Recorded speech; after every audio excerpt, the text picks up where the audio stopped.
well, I'm in DC, so you just tell me what street you're on, and I'll pretend to be on the street. We were in the same neighborhood.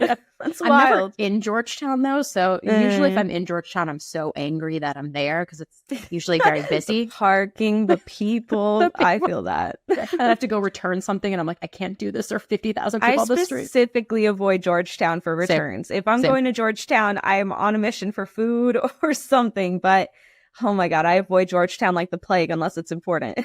I feel that. But I will find you on any street and you can interview me about what to do because I don't know what to do. But we've been trying. I've been writing about it a lot through the newsletter and talking to HR people about it. And I feel like we play this like very interesting position where I know a ton of HR people when we're doing interviews and we'll ask somebody, what compensation are you targeting? If we don't already have the band in front of us and tell them that ahead of time. And they tell us, sometimes a candidate will lowball themselves and I'll say, hey, actually, I think you should be asking for this. Yeah. So like my job too in interviews, I love that. And I know a lot of HR people that do this, they'll be like, oh, what I heard was $20,000 more because that's what your market rate actually is. And that's like what I've been doing to help candidates where I want them to understand like, hey, you're undervaluing yourself. Yeah. But there are bad HR teams out there that will say, oh my God, great, now I get a deal on this person. Right. There's the good actors and the bad actors. And I'm so happy to hear, though, that at least there are some HR managers out there who are, for sure, they see it for what it is and they're able to, hey, they asked for a little bit less than what we're willing to offer, just add a little 20K there. That's being an ally. That's what I feel like, especially it's funny because all the people that I know do it are all women and women of color. So it's of course they are. Of course they are. It's even more fascinating because like every single person who's like, wait, you do that? I do that too, has been a woman of color. Yeah. And we've been like, it's important because we've seen the studies. Like we know women make less than men. I think the pay gap Lulu was saying is like 3 cents now. Like it's the smallest it's ever been. But I think that's like the general pay gap. Yeah. Like if you're still looking at breaking jobs out directly by role, directly by industry. And then if you break it out even further by race, by, disability, by identity, it's still so prolific. Yeah. Like the equal pay days that happen like so far into the year. Yeah. November.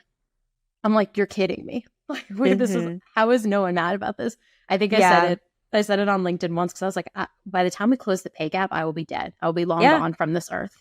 And that frustrates me because I'm like, I want to see it happen now. And so I think what you're doing is helping a lot of that too.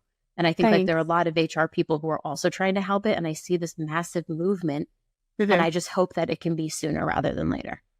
I agree. Yeah. Like I think that the pay gap has only closed like 10 cents or something in the past like 20 years.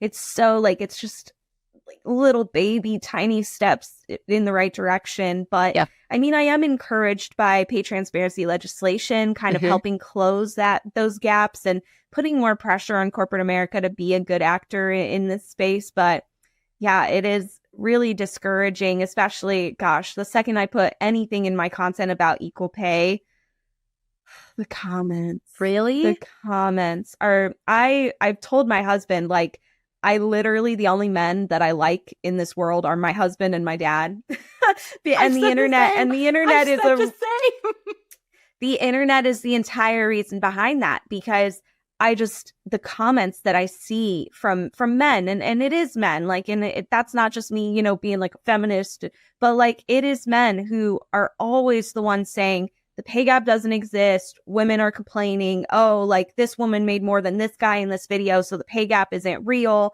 And it's so exhausting to have to constantly defend this issue and, stand up for people. And, I get it. Like women are as empowered now as they've ever been. But the reality is more women work in housekeeping. More women work in nursing, more women work in education, which are all traditionally maternal roles, ones that women are expected to do. The second that I see a 50-50 split between nurses and preschool teachers with men and women, we can talk about the pay gap closing. But when I see 80% of daycare teachers are women, 80% of nurses are women, there is a pay gap, because it shouldn't be that split. It shouldn't be 90% of engineers are men, 90% of mechanics are men. once we've got 50-50 splits in all roles, we can talk about the pay gap closing. But until that happens, it's not realistic to say that it doesn't exist. Yeah. My sister is an engineer. She has a PhD in electrical engineering. Love Honestly, that. she's a genius. And I have the misfortune of coming after her in my family. So I'm like, damn it, I came after the smartest person. Why? But she always said, I mean, she would tell me stories about how she would be the only woman in a room so many times. And she was like very encouraging of women in STEM, but still, I have not seen that percentage change. It feels like there's all this societal pressure. Like 10 years ago, they're like, women in STEM, we're going to get more girls in STEM. And now I feel like I don't see it as much. I don't know if that's just me because I'm not consuming children content. I don't know. Like, I don't see things where they're encouraging people to do it. But